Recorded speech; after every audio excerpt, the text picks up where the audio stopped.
Welcome to ResponseABLE Parenting, the podcast that shows you how to parent in alignment to your emotions, needs, and goals versus your programming, bad advice, and let's face it, outdated strategies that just don't work.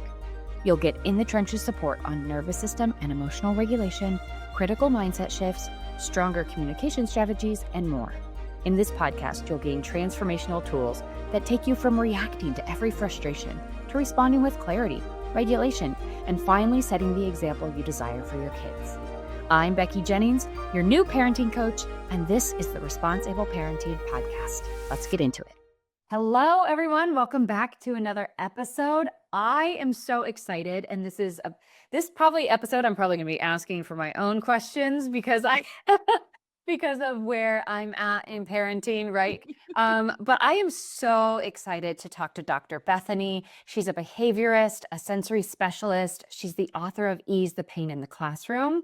Her work focuses on helping children and the adults who support them feel safe, regulated, and understood. We're going to be having a conversation about nervous system, sensory-informed strategies, just some awareness of the body and different types of ways to kind of read into the behavior. I'm really excited about this. I think it'll be helpful for all those parents of strong-willed kids, all those parents of neurodivergent kids who just want to do something different, but gentle parenting feels challenging and they're kind of at their breaking point. So I think this will be a really beautiful conversation to just ease our way into learning different rhythms and cues and a better understanding of these kids. So thank you for being here, Dr. Bethany. Thank you so much for having me. I can't wait, Becky. This is good. This will be a fun conversation. I love it. I love it. So tell me how you originally got started in this. Oh my goodness. So I started in really working in this field with my own child. So my sons are grown. I have two adopted daughters also.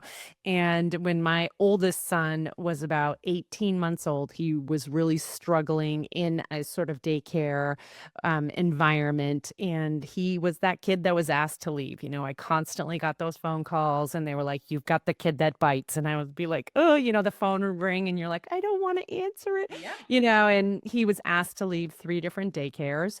And at that point, I knew and I had sensed when he was younger that there was something else going on with him. And we sought out a sensory school. And it was really when I walked in there, it was certainly his happy place, but it was my happy place. I was like, wow, I could be here all the time.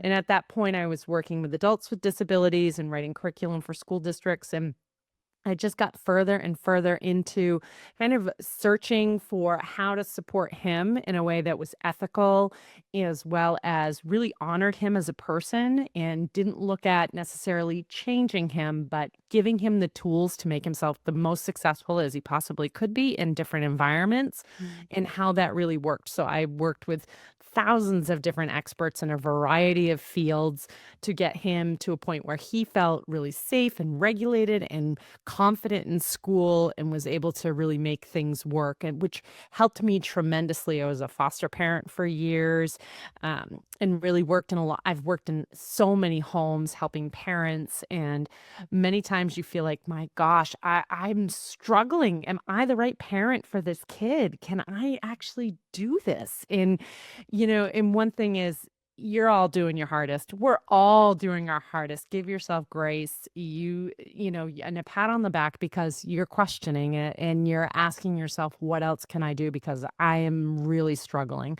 And that's really, in a nutshell, says that you're willing to take the next step or you're willing to do something different. And I always say to people, you're not going to do more. You just got to do something different because Totally. old strategies don't work, unfortunately.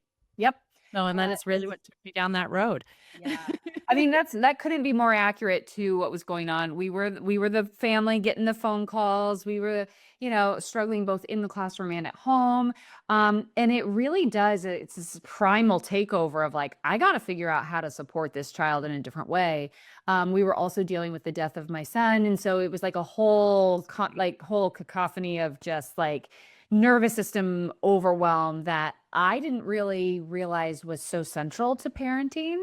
I think that was something that I learned, from this process was just the fundamentals of nervous system regulation for the parent is essential. Do you find that that's Essential. the case too? Essential, and in the caregivers in general. Like, I can absolutely tell what caregivers individuals are interacting with, and when you're dealing with someone who's operating in crisis, whether that's a teacher, or a babysitter, or, a coach, or the parent, that has an impact on the child, and also has an impact on those individuals. I mean, they're exhausted, and they're constantly in the state of hypervigilance, and when that happens, they can't receive anything new. They Yeah. can't really even change what's going on because they're so overwhelmed with that stress. I'd love to explore that little bit that you touched on because I don't think we realize how true that is. Like, as the parent who is repeating the same lesson over and over and gets to the point where they're like, I can't do this anymore. And then there's a threat or a takeaway of something, or, that's a very easy pattern. And we've all done it so many times. Absolutely. Yep. But there's something integral. There's that little bit that you just said that was like, when they are in that nervous system reactive state, the input that you're saying, they're not taking it in, Mhm. right? So you help parents recognize early signs of dysregulation and early signs of kind of their nervous system heading into fight or flight. What are some of those signals that parents could see so that we're not falling down the same pattern and doing all of that? So one thing I'll say is look at the body stance. Like, if you've got a young kid that you're working with, say they're under 10 years old, they're going to have that chest pop. They're going to have the shoulders back and down. The arms are going to be splayed. Fingers are going to be separated or in fists. They're going to have all those sorts of body mannerisms going on. The chin is usually jutted out. You can see the white beneath the eyes. All I'm those laughing things are because this happening. is like my son. Yeah. Yeah, Yeah. yeah. Yeah.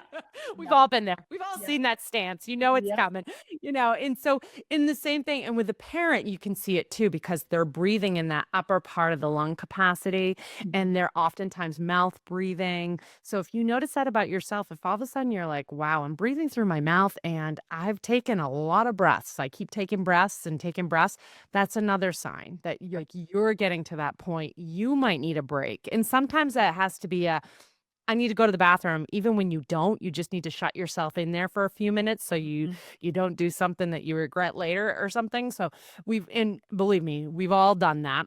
Yes. And the same thing and then you can step out and be your best self and deal with the situation the way that you think needs to be dealt with, so that you're actually choosing what you want to do. You're choosing your behavior and you don't react and then say, oh, I wish I hadn't said that, that I felt like I was pushed or backed into a corner or something like Yeah. that. Absolutely. Those kiddos, you can see it coming a mile away. As soon as those eyebrows start to flatten and everything else, it's like you know it's coming. And even with kids, and oftentimes this comes on at a transition, or it comes on because they're not getting enough attention or something like that. There's a variety of reasons that it can happen, but being aware of, is it happening at certain times? Is it happening during certain activities? Is it happening, after certain things, or is it because they're overtired, or what it may be? So that you can see the pattern coming and then implement something else to adjust the pattern, and then really work with your child on how are we going to manage that. Same thing as if it's happening with you. Like, if you notice that there's certain things that are causing you to have that stress and that anxiety, how are you going to work with that in a better way? Because you can't be your best self if you're on the edge a lot of the time as well. Absolutely, absolutely. When I first jumped into this work, it was like, how can we focus on the behavior? How can we change the behavior? And as I was going through it year after year, I was like, all of the behavior is that I'm trying to change is to make me feel more comfortable, right? I'm pointing to my young child who doesn't have a developed brain in whatever capacity that I do. I'm pointing to him being like, you change so I can feel better, right? And then I was like, well, what if I just changed to feel better? Right? Mhm. Like, what if I just took my nervous system into my own hands? Mhm. And as opposed to making it my child's responsibility to not aggravate my nervous system, what if I just had regulation practices that I could utilize in the moment to help me feel better so I could be the parent in the room? Right? Yeah. It was a full switch for me because, it was like system, strategy, script, all this stuff in the beginning. And I was like, that's not effective, right? And it just seemed to make my neurodivergent child more upset. He'd be like, "Stop saying the same thing," and it would just light it on fire. So, yeah, I find that to be really true. It's like you can it's hard when you're in the routine to step back and spot it, but it's almost if like you kind of look at each moment as like the opportunity to stop it faster. Like I always like to try to gamify something or I'm very competitive. If none of my listeners have figured that out yet, I'm very competitive. And so I'm It's almost an like, excellent quality for it, though. It really is. like, how can we stop this sooner and sooner? Like it's almost like, can we, it's like the teeth brushing is a challenge, right? How can we get through it in a different way? Or how can we approach all of this stuff is like, how can we gamify it a little bit better? Yeah. And I find that it all just comes back to how can I, as the parent, regulate my own system first? hmm Yeah. Yeah, and I've worked on that for years and years, and it's, and typically I'm coming into a situation, and it's either I'm walking into someone's house and the kid is already tearing the house apart, or beating on mom, or doing something like that, or I'm walking into a school, same scenario, and it's like, how can I get them down, and how quickly can I do it? And it's like I keep track of that too, and I also keep track of anytime I see this kid, I want them to feel like this woman adores me, and it's like I have to remind myself to do that with my own kids because I get stuck in I'm checking on, what are my staff doing? I'm checking on emails. I'm checking on this. I'm doing that. Is everybody okay? And I have to be like, my kids deserve to feel that way too. Yeah. And, because oftentimes I'm working with students or youth that nobody really wants to work with them. So Yeah. when I come in, I'm like, I'm so excited to see you. I'm so happy that you're here. No one else is saying that. So they need to hear that. But I'm the same way. Like my own kids need to feel that way too. And my adult children who are grown and everything else, they're like, yeah, you're always so focused, mom, and paying attention. My younger kids are like, mom, get off your phone. Yeah. 100%. Oh my I gosh. was like, I'm sorry. You're It's right. so You're right. funny. It's so funny. It's like all therapists need therapists, all coaches need coaches. We all need the help. We all need help. No one's Thank perfect. goodness they're patient with me and they tell me, like, girl, tonight is the night you need to sit on the couch with us. My daughter sits beside me last night and she's like on me. And I said, honey, what is going on? And she said, I just need some cuddle time for a while and you just need to tolerate it. And I was like, "Yeah, point taken. You got a call." I love that. I love that. So, walk me through something that you might suggest to that parent. You walk into their house, right? The child is on one, right? They are ripping the house apart, maybe saying things. It's pretty destructive. The parent says to you, "This is a pattern we experience all the time." Yeah. How would you support that parent in the moment? And then what is something that you could share with the parent to kind of slow that like escalation down a bit? Absolutely. First thing I tell them is this isn't personal. And I know it feels personal, but it isn't personal. And once they've gotten to this point, it isn't about teaching them to not do it anymore. They can't learn at this state. It's really about making them feel safe and restoring where they're at this point. So instead of interacting, because I know I am that parent too, that when your kid starts to do that, you say, you're going to lose that. Don't do that or else this is going to happen. Those don't work. Those typically push the kid more over the edge. The incident becomes bigger. So, reminding myself too, to say, and it's much easier as an outsider to do this than it is when you're the parent, because 100%. when you're the parent, you're like, I just want to kill them. Yeah. So I feel for you. Believe me, I've been there. And so I think it's really important to say, I've got to interact with this kid with empathy and what's going to regulate them. So in that moment, you say, I know that you're frustrated and you're really watching your timing because more noise, more movement, more anything is going to add to the escalation. The bigger the room, the more they're going to escalate because their behavior wants to take up the space. So the louder they're going to be, the more intense their emotions are going to be. So one is you want to try to get them into a smaller space. So if they're in the middle of the living room and they're having this meltdown, you're going to try to move into them gently, not pushing in them or anything like that, but you're going to move into their space to try to get them into like a corner of the room or into a smaller hallway or the bathroom or someplace like that. Obviously, taking in consideration safety first. Yep. And this is true with teenagers also. You move into that space, and then when you see them exhale a breath, all of a sudden they're going to go like this. And then they're going to cycle back up. As soon as that breath comes out, that's when you offer a couple of options. You say, I know you're really frustrated. Can I get you some water? Can I get you a blanket? Give like 2 options, not more than that, because they really can't process much more than that at that time. And if they cycle back up, you step aside, you wait for it to come back down. Takes about 30 seconds to a minute and a half. And then you do the same thing. You offer them another option. Might be 2 different options. Do you need a snack? Oftentimes it comes like eating is a natural regulator for all humans. Water is a natural regulator for all humans. So if you can get them a glass of water and they can see you running the water, their behavior is going to start to come down. Same thing if they hear the water and that sort of thing, their behavior is going to start to come down. It isn't the time to talk about consequences. It's not the time to talk about lessons or anything like that. And add some empathy. Even if you're not feeling empathetic for them, if you're like, you just freaking broke this, add some empathy. I'm really sorry that you were so frustrated. I can see that this is bothering you. Wait till they come down a little bit before you do that, because too much noise, again, the talking can escalate them more. Yeah. Later is when you talk about the consequences and all that stuff. Yeah. Like, you have rules for your household, so if there's things that are broken or whatever, they need to make amends, fix it, earn money to pay for it, do all the things, but right then is not the time to go through that. Right then is the time for them to feel safe and be able to move forward. Once they realize they're safe and they can move forward, then they can move into that state and they can work on that. I love that distinction too, because, in the heat of the moment, oftentimes parents just want to shut it down Mhm. because it's overwhelming. It's sending nervous system cues to us saying we are actually in threat and danger. It's not just discomfort. This is actually dangerous.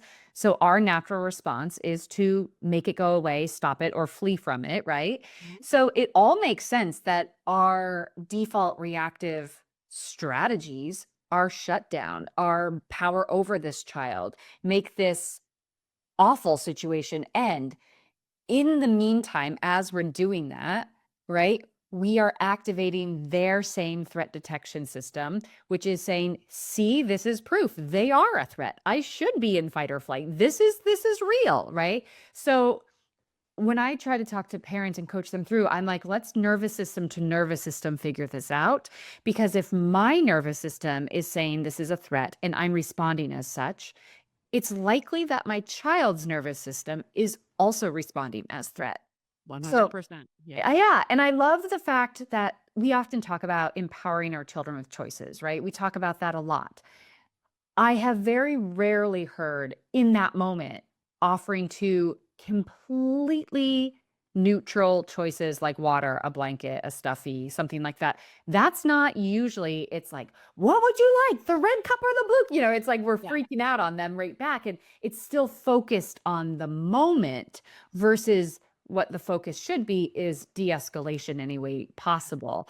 So it's a beautiful shift and reframe of, let's not focus on solving this problem in the moment because nobody's communication center is online. We're both in a zone, right? So we're not focusing on fixing, solving, correcting, doing any of that. Our focus is safe as possible, right? Right. That's Yeah. it. Yep. Yeah. And parents will often say, how come it just happens when you walk into the room? Like you can just walk into the room, Bethany, and all of a sudden the kid goes from destroying stuff to crying and then is telling you their life story about what happened. And I'm like, it is my body stance. I'm not doing anything special that you can't learn. It's my body stance. I stand with my hips facing the person. My hands are between my shoulders and my hips. My thumbs are lifted. They can see all my fingers. All those things convey safety. My lifted thumbs convey confidence and tell them that I can keep them safe. My chin is lifted, my head is tilted to the left, and the reason why is because that conveys empathy. They can't tell you any of that, but non-verbally, they pick up on all those cues. My eyes are slightly open, a little bit wider than normal, and so is my mouth, even though I'm breathing through my nose, and the reason why is because that shows that I'm paying attention, that I'm attentive. So all those body mannerisms make that individual feel safe in that moment, and then they spill as to what the situation is and what's going on. But it isn't anything special. It's just my body stance and how I use my body as a tool instead of it conveying, like people will say, well, I didn't say anything. And I'm like, yeah, but your face did. Yeah. And we've all been there. My youngest daughter, she has perfected RBF. You look at her and you always know, like, she'll be like, and I'm like, oh, you Yep. super happy. You love me so much. Yeah. That is so true. It's so funny. Whenever I approach my husband and he's always like, do you throw me under the bus on your podcast? And I'm like, only every few podcast episodes. But whenever he's feeling defensive, I notice immediately his shoulders go back. He lifts up his chest and he just slightly lifts his chin a little bit. And I have now I'll say, I see that your chin is lifted. It doesn't seem like you're receptive to what I'm about to say. He's moving into what's called the arms aikido positioning. Oh, really? That's like a thing? It's a very dominant, authoritative sort of positioning. And most people will shut down as far as relaying information back and forth when they do that. Well, that's just solved about 20 years of conflict right there. Yep. They just, and it's, for many, it happens naturally. Like I had to work for years at not crossing my arms in front of me. And we all know that the crossed arms, what that indicates and everything else. But there's lots of things like when I'm observing youth and stuff, I'm looking like, what's their body positioning telling me? What's their hip placement saying? What is their hand placement telling me? Where are their fingers? Where are their thumbs? All of those are telling me everything I need to know. And I come in and people say, they probably won't talk to you. They don't need to. Yeah. Tell you everything how their body is set up. So That's fascinating. That is so fascinating because every single time, it's like every time I see that lift of the chin, I'm like, well, this conversation over. Yeah. And I've actually started saying that because I'm like, it's not worth your time or my time because you're not in a position to hear. And he'll be like, I am. I'm just listening. And I'm like, What are you? what are you? Exactly. So that's so fascinating. That's good to know that I Steps ahead in his mind are Right. coming up with the response before you've even said the statement. Yeah. Yeah. But that's so funny. And now that's just validated perfectly that I was like, I'm just not even going to start the conversation anymore if that's the. I love that. So, as parents, what are simple, because you've given us a ton of different body positionings for a parent who's in the heat of the moment where their nervous system is on, guard and they're being really reactive. What is like one simple body language shift that they could do in the moment to So present? I'll say tilt the head to the left, and I'll often say make sure they can see your hands, especially your fingers, because if you have your hands closed and your fingers closed, that immediately tells the other person that you can't keep them safe. So that they have to be able to see your fingers, especially your thumbs. So those are big ones right there. And usually when most parents get really nervous or they're frustrated, they tend to want to do this or put their hands in their pockets or something like that, or put their hands on their hips where you oftentimes can't see the fingers because of the placement of it. And that makes the other person feel like you're shut down. You think I've done something wrong. You're judging. And then they just can't function. And even people that will say, well, cognitively, where's that person at? And it's like, I'm telling, like, do not underestimate people that may not have great forms of expressive communication. They pick up on it even better than people who are verbal. Wow, that's amazing. Even Like, better. I mean, if I'm trying to think of where my hands are, like, how would I just have them like resting on my leg? Like, They could be resting on your lap if you're seated. If you're standing, then I usually say, usually put my elbows out just slightly because I want to look a little bit larger and a little bit more safe, especially if I'm working with older students. If I'm working with middle school or high schoolers, then looking a little bit larger is a good thing. So I bring the elbows out a little bit and I lift the hands like that. If I'm working with elementary, then sometimes I bring it in, and sometimes I'll even go down to a knee when I'm talking to them. Like I'll come down on one knee and I have one leg forward and I talk to them so that we're on eye level together, because that allows them to feel like, I can tell her stuff. Oh, I can Yeah. share with her. And we want that. We want them to be able to say what's going on. Oftentimes they don't even know, but they blurt something out or give me an analogy or say a issue that had happened recently. And I'm like, oh, that's a huge part of the picture. Interesting. Can I be super real with you and tell you a personal story? A few years back, my son, the whole reason why I do the job I do today, was having one of those fiery moments. He was talking back, demanding it be his way. He was refusing to listen to any of our solutions, and the moment was getting really intense. My husband looked at me and said, "Well, you know all the parenting stuff, fix this." I completely froze. All the scripts from the books I'd read, all the strategies from the podcasts I'd listened to completely disappeared from my brain in that moment. But based on the volume of challenges that we were having with our strong-willed ADHD son, I knew I had to figure out a different way, because panicking in the moment and grasping at anything only to not follow through at all and end up yelling just wasn't working. From this experience, I developed a repeatable, easy to remember, and easy to follow system that literally works with every single triggering moment. I can attest to it because there are many in my life. Now I can show up the way I want. I can communicate in a way that actually resonates with my strong-willed child. If this sounds like a solution for what's happening in your home, take these next 2 steps. Number 1, watch the free training about my rewiring process in the show notes. And then number 2, book your free call. On that call, we will talk about what's happening in your home, and you will get a customized solution that works best for you. I assure you, this doesn't have to feel as hard day in and day out as it does. There is the solution, and I'm so excited to talk to you about it. What do you say? Because I get this a lot from parents, when they're in the heat of the power struggle, or, like the kids, they're trying to figure out what's going on, and the kid just constantly is like, "I don't know. I'm just so angry." Like the answer is just, "I don't know," or "I can't tell you," or "I don't know how to explain it," or, like they're just so dysregulated.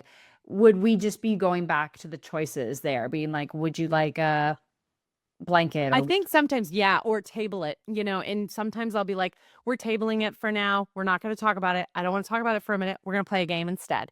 And we will do something completely different that is actually a regulator that, we want to get them to regulate a little Yep. bit. So it might be, if it's a young kid, I might do some water play with them. If it's an older kid, then I might be like, hey, do you have a pet? Like, let's work with your dog or do something with your dog. Because inevitably, when we're doing that activity, because I don't have to make eye contact and there is no pressure to perform, they start to share information. And it may not be the exact information that I'm looking for, because oftentimes they don't exactly know. They just know that something's bothering them, but they don't exactly know what it is. And they need to work through it, but they need to be in a more relaxed state. If I really have to push them into a much more relaxed state, then I might be a little sneaky, and I might like put on some binaural beats in the background, or I might be like, hey, let's kind of watch this video. And I might pull up one of the mind movies that I've made that kind of helps to elicit certain types of goals that I know that they're working on, or something like that. Or I might do something like that with the effort of pushing their brain out of that really high beta state where they can't think and function into more of a theta or alpha state where their brain finds the answers and they can then communicate them, because when they're in that really heightened state, they can't really function at that time, and they're not going to be able to verbalize what's going on. They're just too heightened at that point. Yeah. For the families who have like that same repetitive fight over and over and over again, and there's just been a lot of spilled blood, right? There's a lot of resentment, there's animosity, there's a lot of trust lost, and the child and probably the parent has the lens in which they're viewing the whole situation through. And the Absolutely. child has this a different lens, but they have their lens, right? Yeah.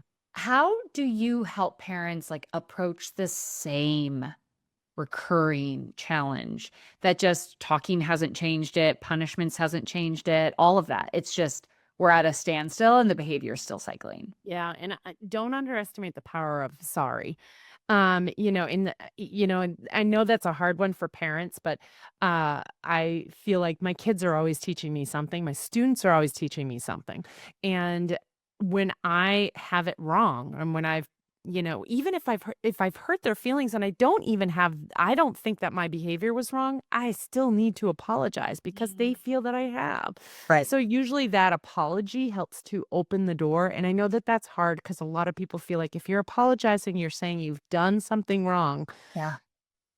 Oftentimes kids need it. They don't learn how to apologize because people haven't apologized to them. I had a student that I'd worked with since first grade. I'd worked with him since first grade, and he was in sixth grade last year. And I was in the building, and I came down, and he was yelling at a bunch of the other students and everything. And I was like, "Bud, what's going on?" And he's like, "I'm just treating people the way people have treated me, and so on and so forth." And I said, I get that. And I said, but you weren't treated well. And he's like, what do you mean? And I said, the way that people treated you, that was a problem. There's a reason why I helped you get from one building to the other and not be in that other building because how you were treated wasn't right. And I know that nobody has said sorry to you from that building, but I'm saying I'm sorry for the way that you were treated.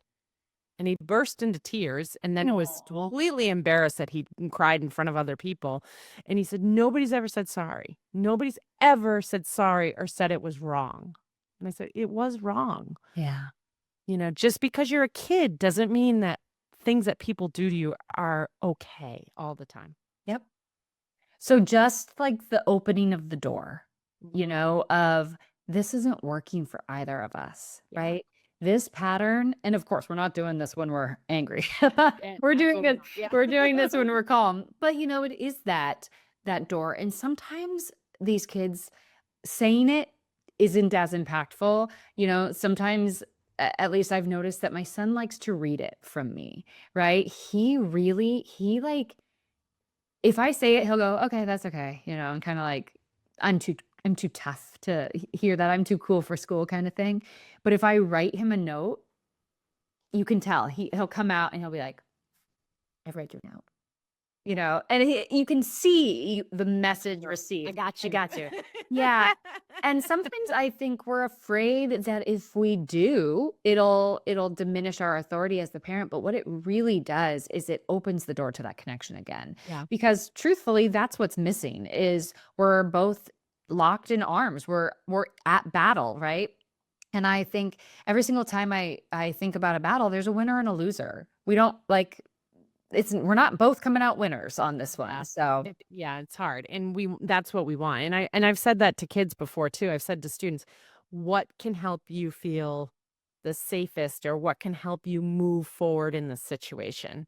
Yeah. Sometimes their suggestions are not great ones. Like they'll be like, if I played video games or something. Always. Like, yeah. And I'm like, I can't do that right now. I can't do that in school. It's not possible. So what else? Give me something else. And I'll do the same thing with my own kids. Like I'll say, and if they say, I don't know, I'll say, well, here's the things that I saw that worked. So which of these tools do you think is going to be the most helpful? So I know with my oldest daughter, when she's starting to get frustrated and she's just, her behavior is just not great.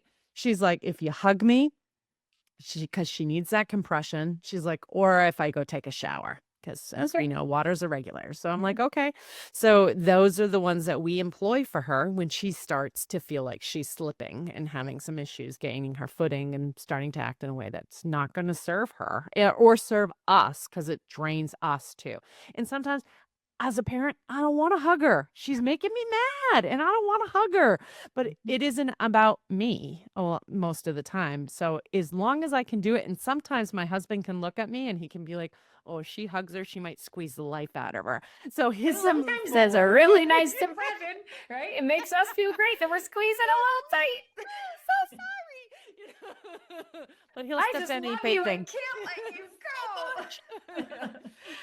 You'll take one for the team, and your teammate needs to know that about you too. Like if you're lucky enough to have a teammate, I mean, I didn't have a teammate for many, many years, and now that I have one, it's like when I'm at that point where he's like, "Wow, she's starting to get a little ruffled," he'll step in and take the hug or do something like that to help Yeah. out and that sort of thing. But know that in your household, and you can know it with your other kids too. It doesn't have to be your partner. It can be the other kids in the household can help with that too. Because you know how you have siblings, they love to needle Mhm. each other and Mhm. everything else. So. Absolutely. What have you found to be like the most common ones that are the most effective for kids to kind of like the choices that you're offering? What have those? Water, caving, and compression are probably the biggest What's ones. caving?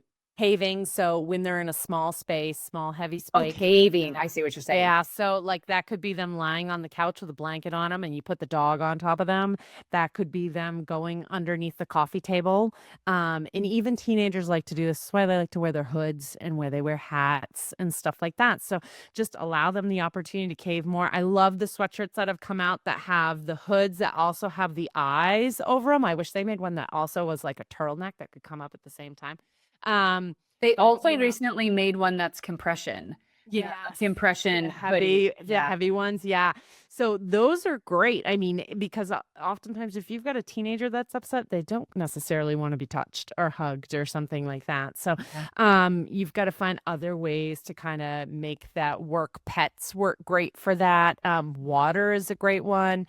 I know that I have a lot of parents who do showers or baths for their kids before they come to school because they have really high anxiety or there's a lot of negative behaviors before they get to school, and those help significantly.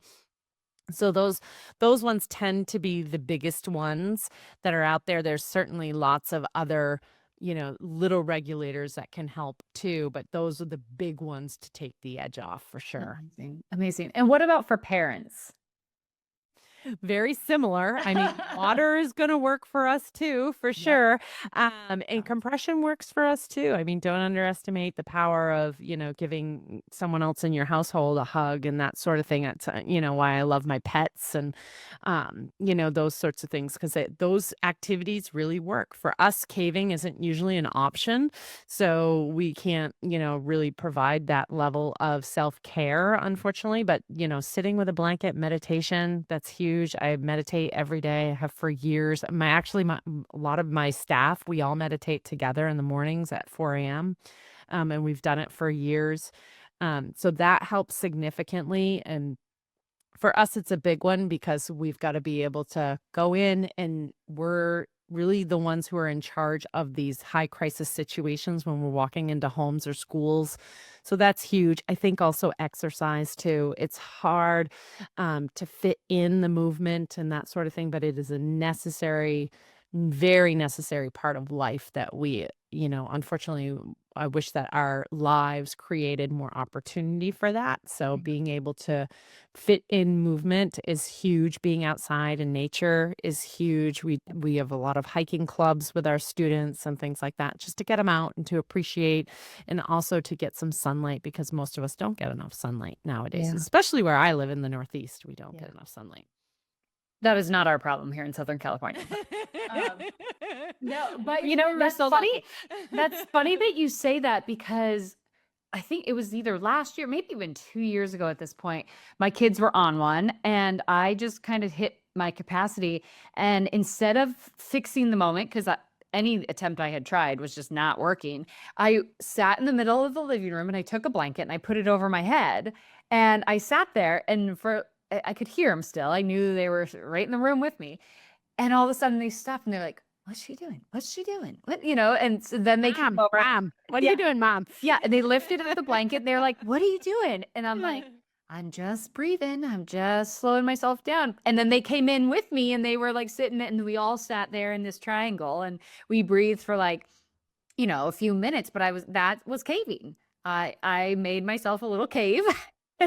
But it was amazing how fast the kids were engaged in it, and they wanted to do it, and they wanted to sit there, and then they were so receptive to the breath afterwards because it changed the environment so rapidly. We were still in the same room, but it changed our environment.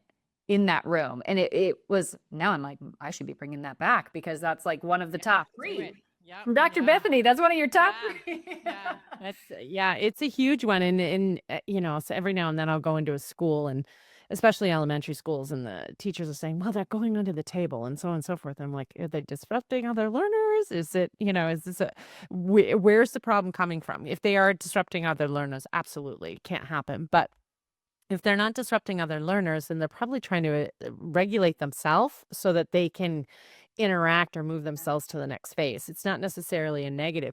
When time has moved on and they don't need it, or if they're doing it because it's attention seeking, Right. that's a different issue.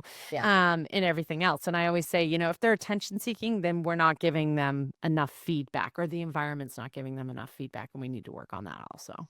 So interesting. What would be like a final tool, an actionable item for parents that they can take? Like when they see they're heading into a power struggle, they're heading into that loop. What is like one thing that the parent can do immediately to stop the pattern for them? One, have empathy for yourself. Mm. Don't feel bad for taking a moment and saying, "Ooh, I need to take a moment so that I don't say or do something that I would regret," or I need to give myself a timeout for a minute. Don't feel bad about that. Like, give yourself some grace.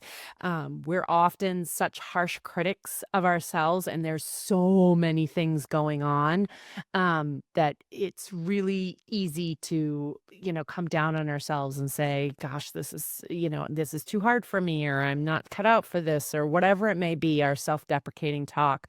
But you want to be able to say, I'm struggling, and tell the people that around you that you're struggling. It is great, but have some empathy for yourself and saying, I'm trying, but I am trying, and be able to say that and give yourself a moment to think of what's going to work in that moment. Because usually when we are stressed, we're moving to our former strategies that probably weren't working and are going to escalate us more. So take a moment and just think about how you want to respond to that scenario before you move into actually responding in it, because you'll get so much more out of it if you're able to actually think about it and say, okay, is this a time when I need to get into a power struggle? Is it going to serve me to do that? Or is this a time where I need to step back and act with empathy in this situation, and then try to move forward with that, or offer some options? Yeah. What do I need to do to make this situation actually work for all of us and not potentially escalate the situation further? I like that question. Should I be getting into a power struggle right now? Like, it's just so simple, but like our emotions take over and the storylines pour in, Yep. and it is amazing. And I'm constantly working with this with myself, and then I'm, coaching my own clients through this, but it's like the emotion is immediately going to spark storylines, right? Those are those are the lenses in which you're viewing this situation through. Whether or not that storyline has any accuracy in this moment or any sort of relevance to this moment, that's your brain's not deciding that for you. The emotion's not deciding. We need to stop and say, okay, I'm viewing my child in this light right now. Is that helpful or hurtful? Right? I'm viewing myself in this light right now. Helpful, hurtful, right? When we can slow ourselves down and kind of go through like this little checklist before we respond, right? That's going to make such a difference, because we know now scientifically that it takes 90 seconds for emotion to filter through our body. We know this now. And any longer, it's because we're still attached to it, right? Any longer is because we're still pulling in stories, pulling in evidence, pulling in all these things. And when we have, and we all have bazillion evidence, like we could put the files and files and files of like all the wrongdoings that have happened. But if we are viewing our kids through that pile of negative evidence, we're never going to change the pattern, No. because their behavior can never outweigh that evidence, right? It's just like, even if they were perfect, we'd still keep seeing the negative, right? Yeah, exactly. Those behaviors occurring. Yeah. I often say I never enter a power struggle unless I'm positive that I'm going to be the one that wins. And it's not even a power struggle really that I'm getting into, but I always say the same thing about I'm not going to give a directive unless I know it's followed. And the reason why is because it uses so much energy to do that Yep. and to not have it come out the outcome that you want it to have, you're going to end up fighting it, fighting it, fighting it, and reinforcing a negative behavior that you didn't want Yes. the entire time. So Yeah. just like I just don't go down that road most of the time because it wastes way too much energy to do it. Yeah. And I always tell parents that too, and educators, if you're telling them to do something more than once, then you're using too much energy. Yeah. They Yeah. should be saying it one time and that's it. It's one thing if the person genuinely didn't hear you or if they weren't attending when you were actually going to tell them what to do or give them the information or whatever it may be. But you want to be able to say it once and that's it. And I expect this I give the same in return. If someone's asking says I need this done, then I'm like absolutely and I'm on it. I don't want them to have to feel like, Bethany, I asked you 3, 4, 5 times, that shouldn't be it. But most parents, what they're really getting frustrated about is they're like, I told my kid 6 times to get off that video game. I Yep. told them 9 times it was time for dinner. I told them 11 times to let the dog out. So, and that is what drains them and makes it hard for them to be fun and to want to engage. So as soon as those pieces are off the table, typically they have way more energy to devote to those other things. Yeah. Yeah. And that, once you've said it once, right? Again, like you mentioned, if they truly didn't hear you, that's one thing, but we all know what we're really talking about, right? It's like when your kid is just like 1 second or no, or like, ugh, like we get that, right? This is where we have those limits. This is where we have those, okay, it looks like you're struggling. I'll come help you, get you started. Because a lot of the time, what we fail to realize is it's not that our kid is lazy or unmotivated. It's just they need a little support moving from what they're excited about doing to something Absolutely. they're not excited about doing, Yep. right? Like I've never wanted to turn off a great show to do the dishes. Like never. But as my adult body, I can look at the clock and go, oh, okay, I do have to get this done before bed. What? Because I'm an adult and I can see, the cause and effect of things. Our children aren't wired like that yet. And so it is our job to set that scaffolding to be like, I've said this. Seems like you're not moving. I'm going to help you. We'll do it together. Anytime you can add play to that, you're just a rock star on fire, Absolutely. but it's like we forget that that's just not their circuitry Mhm. yet. It will come, but it'll come faster if we do it in a helpful, playful, connected way. Absolutely. And be opportunistic. I always tell people are always like, what do I do if this is happening in the environment? And I'm like, I use anything and everything from the environment to make that happen. So Mhm. if I'm asking them to let the dog out, I'm guiding them to that process. I'm not going to ask them right in the middle of something I'm watching or something like that. It could be that, you know, my kiddo walks into the room and I'm like, I know that you're here. I thank you so much. Can you let the dogs out, please, please, please? And I make a joke out of it or something like, yeah, mom, okay. And they go and let the dog out or something like that. But I'm not asking it of a kid who's parked already watching a film or something like that because that's just not the opportunistic time to do it. So be opportunistic about what you're asking of them. Does it take some planning? Yes. Is it always realistic to do it? No, I'm that person that I need my coffee heated up 25 times when I'm drinking it. And if I'm on the bike and my coffee's cold, I'm going to ask it when the kid gets up in the morning and rolls into the living room. Can you please heat up my coffee? Thank you, thank you, thank you so much. I need it to burn my face off. And they'll be like, Yeah. ha, ha, ha, mom. But I'm not going to ask it once I've already laid down on the couch and they're visiting with me or something like that, unless I've given them a lot of feedback to do it. Just use the opportunities of what's going on in the environment to help guide you through that process. You will achieve your goal with a lot less work Yeah. than you would by asking over and over and over again and not get yourself as frustrated Yeah. Yeah. by any means. Absolutely.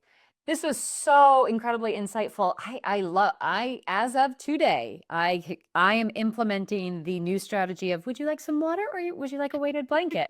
Because it just like when you hit it, I was like, oh my God, that's so obvious. And why haven't I been using it? But so good because it's such a de-escalator. And I think the moral of this conversation really comes down to everything comes down to felt safety. everything, all appropriate or all effective communication only happens when you feel safe by the other person and you're in you can say something and it's not going to escalate. You could be honest. Like all of that comes with safety.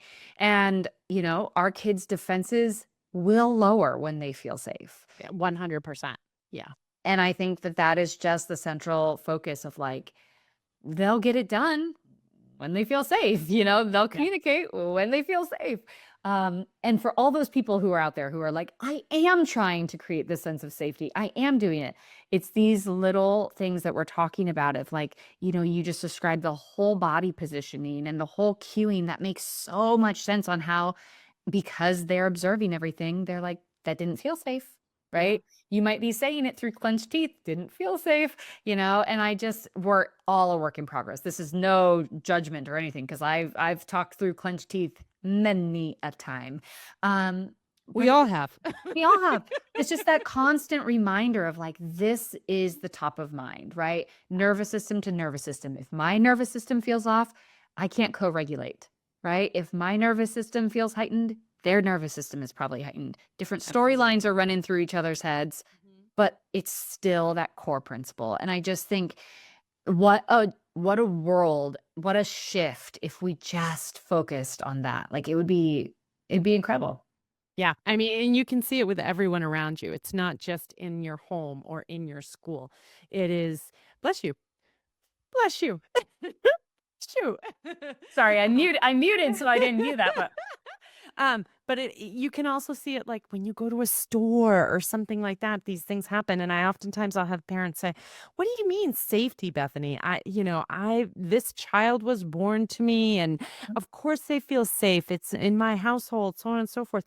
I'm not talking about that kind of safety. I'm talking about nervous system safety. Yep. Lights don't make your nervous system feel safe.